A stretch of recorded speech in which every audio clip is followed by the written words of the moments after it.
Welcome to the Healing on Purpose podcast. I'm your host, Dr. Miriam Rahav.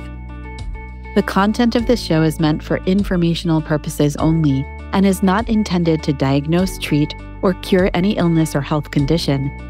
Please discuss all information shared herein with your own personal health authority. Links to the podcast and its YouTube channel will also be available on my practice website, rahavwellness.com. Please join me on my Facebook group, Healing on Purpose Podcast with Dr. Miriam Rahav, to continue this conversation. Enjoy the show. Namaste. I salute the divine within you, and I'm so glad you've joined us on a path to healing on purpose. My name is Dr. Miriam Rahav, and today I wanted to discuss with you the thyroid. Maybe you've heard of it. Maybe you've heard of it in the context of feeling tired. Maybe you've heard of it in the context of unexplainable weight gain or weight loss resistance or brain fog or depression. You may have heard of it, in other words, in the context of some of the symptoms that may hint at its dysfunction. In other words, that the thyroid might not be working well. What is the thyroid gland? The thyroid gland is a gland that sits right around here, right around the Adam's apple. And it looks a bit like a butterfly with a lobe on one side, a lobe on the other side, and a linking part, a bridge, so to speak, that is also known as an isthmus. And it regulates our metabolism. As such, it has a huge impact on our health because it actually works on a cellular level, on a subcellular level. Every one of our cells and our DNA and how our cells use energy is in fact regulated by the thyroid. As one of my teachers in residency said, the thyroid is the kind of thing that when it works, you don't know that it's there. And when it doesn't work properly, there's literally nothing that doesn't go wrong, since it affects every cell in the body. So if you're a gut cell and you're hypothyroid, your gut cell might not have the energy to assimilate nutrients. If you're a liver cell, your liver cell might not have the energy to detoxify or create key proteins. It leads to a disharmony in all of our other hormone systems. And so it's an incredibly important subject, and it's a subject that affects so many of us. And it's one that I've meditated on quite a bit in clinical practice because it's so common for our thyroid to be vulnerable. And there are some reasons why.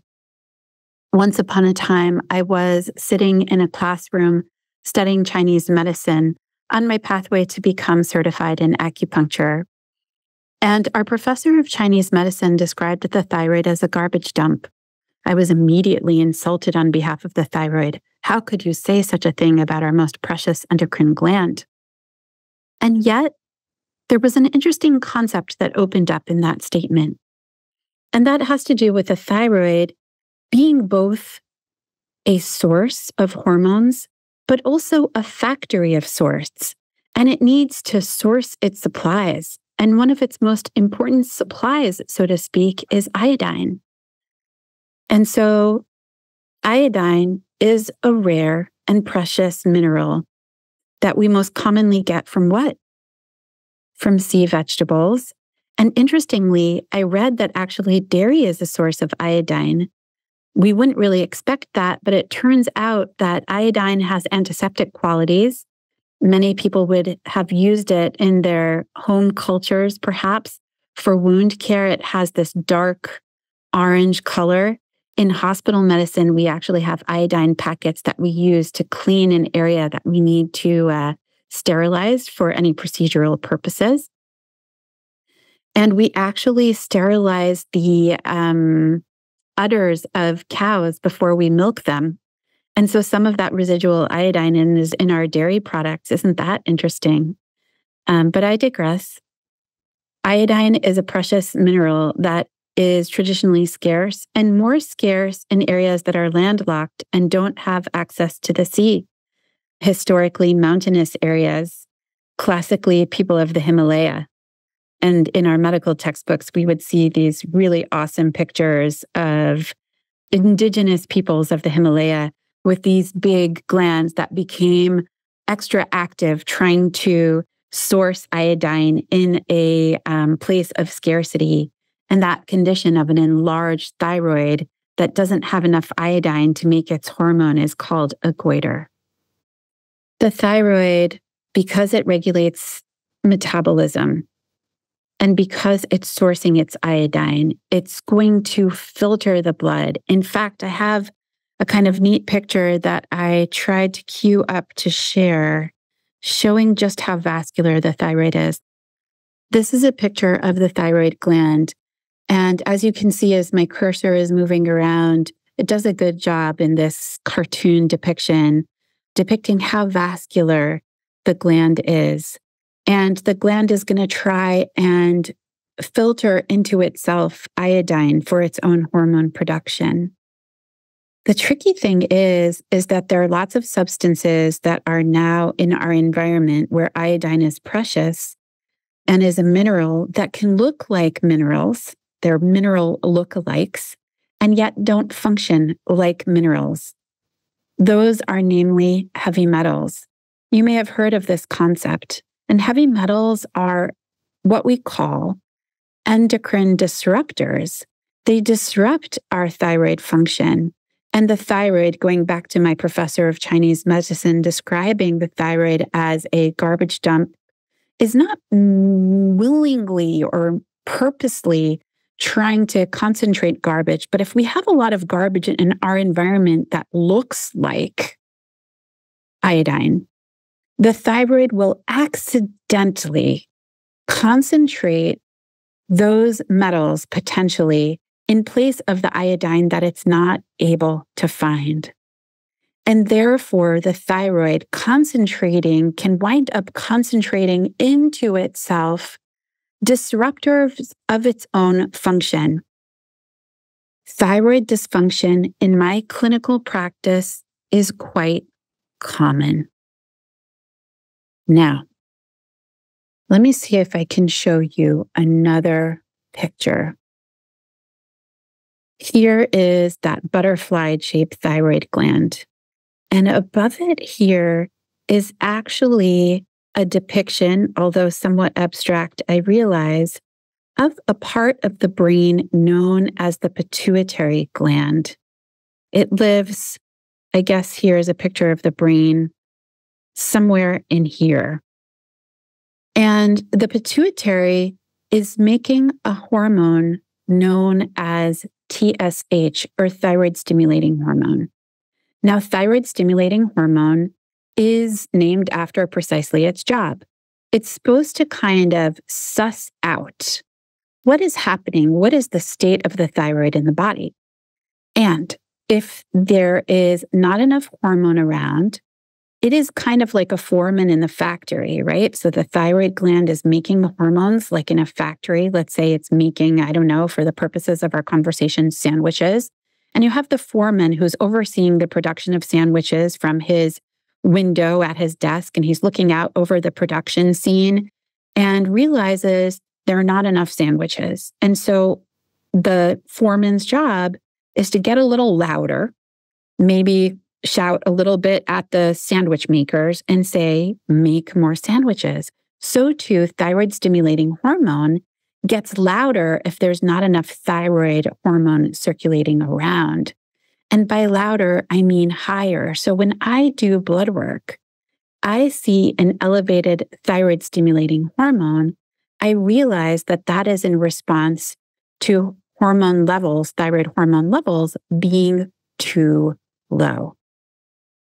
But there's a catch. And this is the catch that I think the functional integrative medical space is profoundly equipped to capture. And that catch is that there is a difference between receptors, meaning how thyroid acts on the level of the brain, on the pituitary, the specialty part of the brain, as opposed to the cell of the body. And that is because the brain has a special circulation system. It has a blood-brain barrier. Therefore, there can be a significant lag, sometimes of years, before the foreman of the thyroid factory starts getting loud, meaning we could have a scarcity of sandwiches or thyroid hormone for years before the foreman actually notices. And that can create a profound disconnect because we, people, us, we have a sense of where our energy should be, how we should be functioning. And then we go to our doctor and we say, I'm tired. I don't feel right. I'm sluggish. Maybe I'm constipated. Maybe my skin is dry. Maybe my hair is falling out. Maybe I'm gaining weight or I just don't lose weight the way I used to. Maybe I feel foggy. I have reduced exercise tolerance. And the doctor, of course, appropriately immediately thinks of the thyroid and runs a TSH test. And the TSH test comes back normal. Therein lies the rub. Can we have hypothyroidism with a normal TSH? And the answer is yes. Yes. There is a specialty test called the TRH stimulation test. And the TRH stimulation test proves what we might otherwise never discover as a subclinical hypothyroidism. We can actually give TRH. Well, first, let me tell you how this works. We check TSH, and then we give TRH immediately thereafter. 20 minutes later, we can check a TSH again. What TRH does is thyrotropin releasing hormone. It will cause the TSH that's stored in the pituitary to be released. And I worked in a wonderful practice where this old test was commonplace and kind of opened a window onto the pituitary. And I could see that when we stimulated the pituitary said, well, actually, maybe we were shouting. Maybe the foreman was shouting, but I don't know. I guess we just gave up. We stopped shouting. But you revealed that actually we were shouting for a while, meaning we do a TSH and 20 minutes later, we repeat a TSH after we gave TRH, which stimulated that TSH. And lo and behold, the TSH was very high. And that would be our kind of reason or justification for working on the thyroid. What happened when I was exposed to this TRH test is that I realized that by the time someone's TSH, so a reference range on most laboratories lies between 0.4 nanograms per deciliter to 4.5 nanograms per deciliter. That's a very, very wide range. And what I realized is that by the time the TSH is hovering around the 2, that person may in fact already be somewhat hypothyroid, meaning that thyroid is not functioning optimally. And the plot thickens. So TSH is part of that puzzle.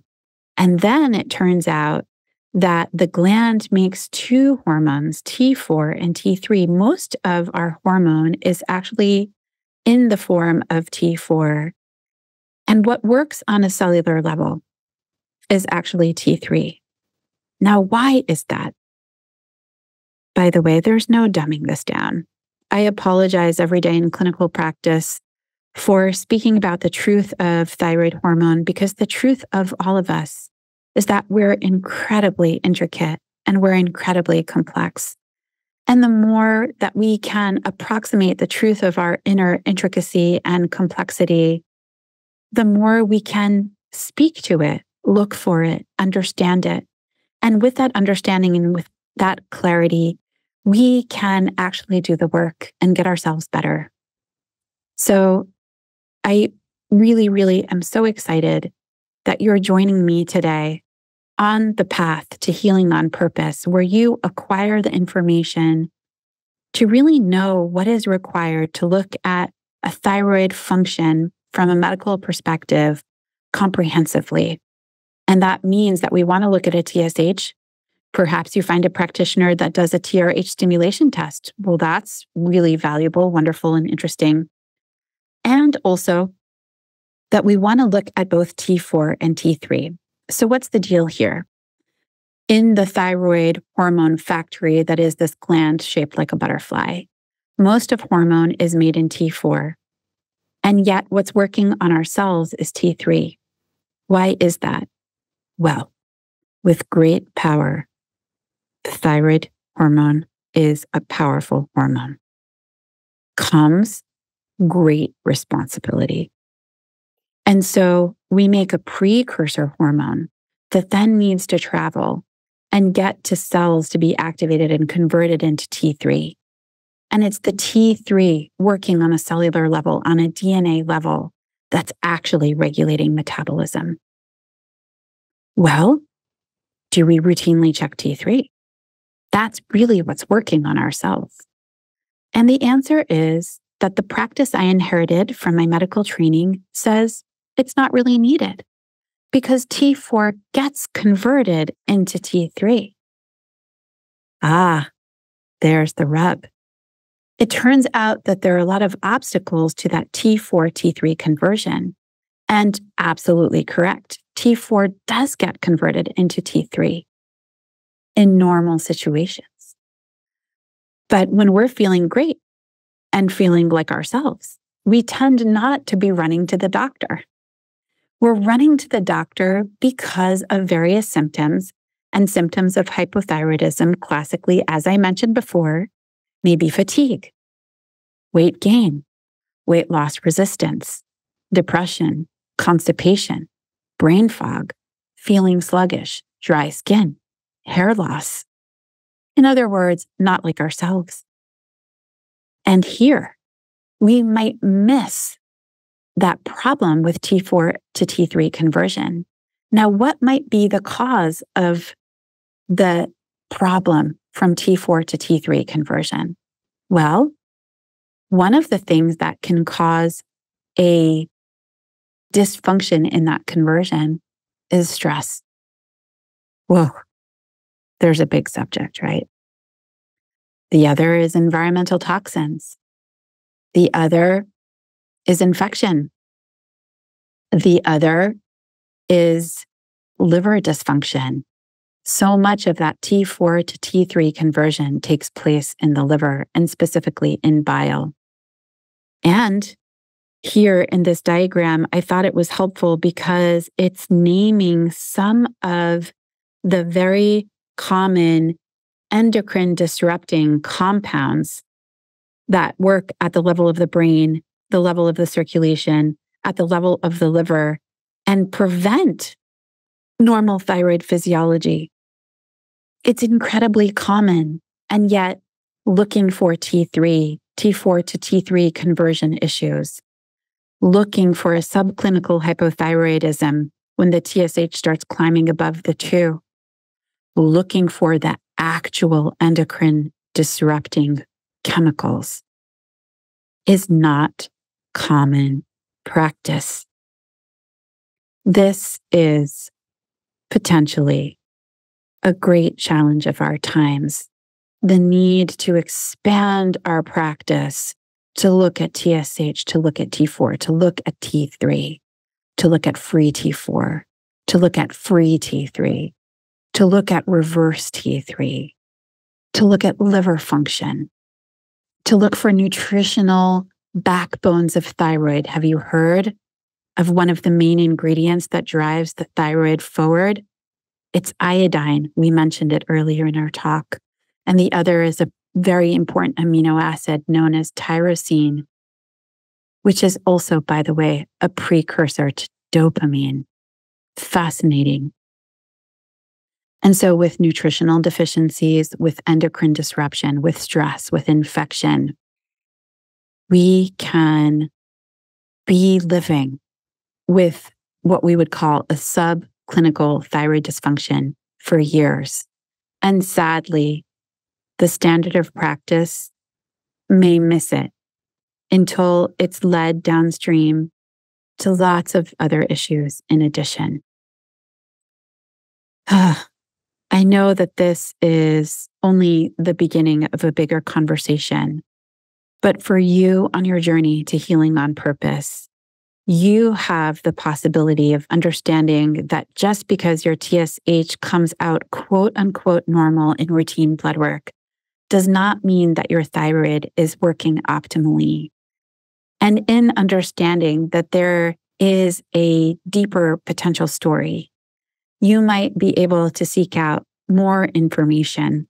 Ask for a T3. Ask for a free T3.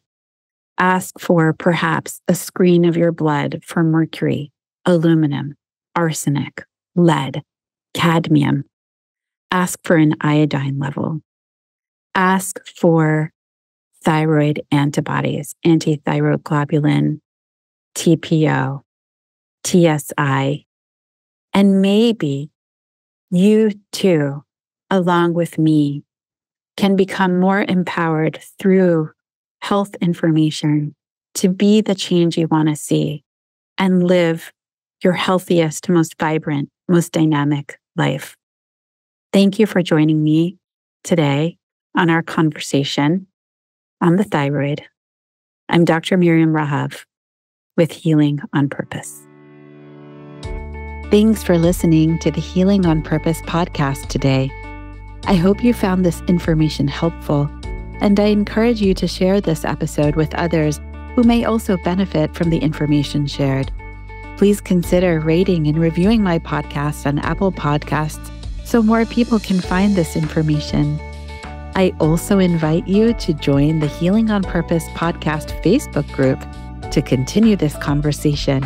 I'll see you there.